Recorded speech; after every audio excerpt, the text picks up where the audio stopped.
Hello everyone, this is Crypto BitLaw, back with another blockchain legal brief, and today we're going to discuss how a city in Switzerland is making Bitcoin and Tether legal tender, de facto legal tender, for all payments in that city. So, before we dive in, if you enjoy this content, please hit the like button and subscribe to our channel.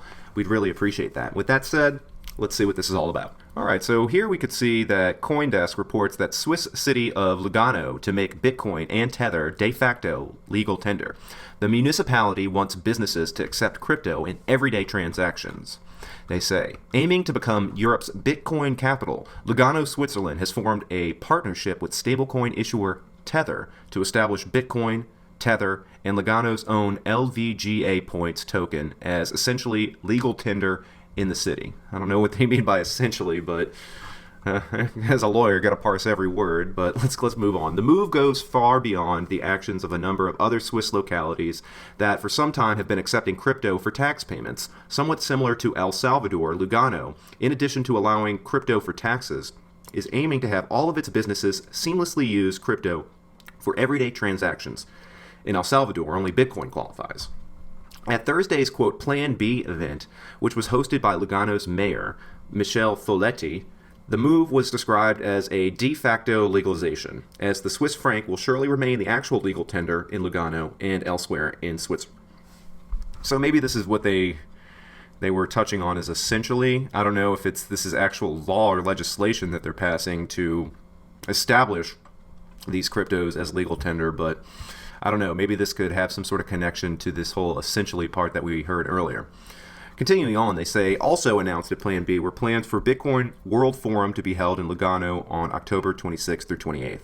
Switzerland's ninth largest city with a population just over 62,000, Lugano is in the Italian-speaking southern part of the country. Okay, well, a few points of note. I guess first and foremost, I want to mention we had another video that we did last week that's going to be linked down in the description below. I suggest that you check it out because it does a really deep dive into what's going on with companies like Tether partnering with Russians and Iranians and all of these other, I wouldn't say rogue nations, but nations that are at odds with, traditional Western policies, partnering with individuals from those nations to set up shell companies in places in Switzerland like Zug, Switzerland, in order to use their banking rails and their payment means and methods in order to facilitate transactions and the movement of money and funds and digital assets through those banks and those payment rails, essentially in an effort to avoid U.S. sanctions and to kind of stay off the radar, right?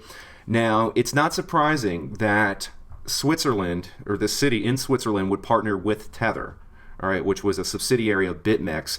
I know the two guys, some of the two chief executives that we addressed in that other video that's linked down in the description below, they were Italian, right? And so this being an Italian-speaking region of Switzerland, I feel like it's only natural that Tether would try to get its claws into this part of Switzerland and try to establish itself as a de facto form of legal tender, right? But the more that I learn about Tether, I mean, just the sketchier and sketchier it becomes. If you haven't already, check out that video. It does a really good deep dive and explanation on some of the issues regarding, Tether and the sanctions and just kind of all the tomfoolery that's going on with that. Second of all, I think that this is bullish, if not for the whole Tether thing. Just the fact that they're using Bitcoin is definitely bullish because I think it's a continuation of these nation states or just governments in general embracing Bitcoin and digital assets as a form of payment and transaction. So when you can use it as a form of legal tender, when people are expected to take it for everyday transactions, buying a Coca-Cola, getting your car fixed, just general goods and services, that's a good thing, and it can only increase adoption. And it's good to see that one by one, all of these different governments and nation states and sovereigns are starting to fall in line with the Bitcoin standard. El Salvador being the first major example, and then Tonga. And I know that there was recently one out of Asia. I don't know if they were using Tether or another form, but it's good to see here's another major player out of Europe that is embracing this Bitcoin standard and starting to use digital assets as de facto legal tender. So with that said, I hope you guys enjoyed this video. If you did, please hit that like button and subscribe to our channel. And as always, thank you for watching, and we'll see you guys in the next video.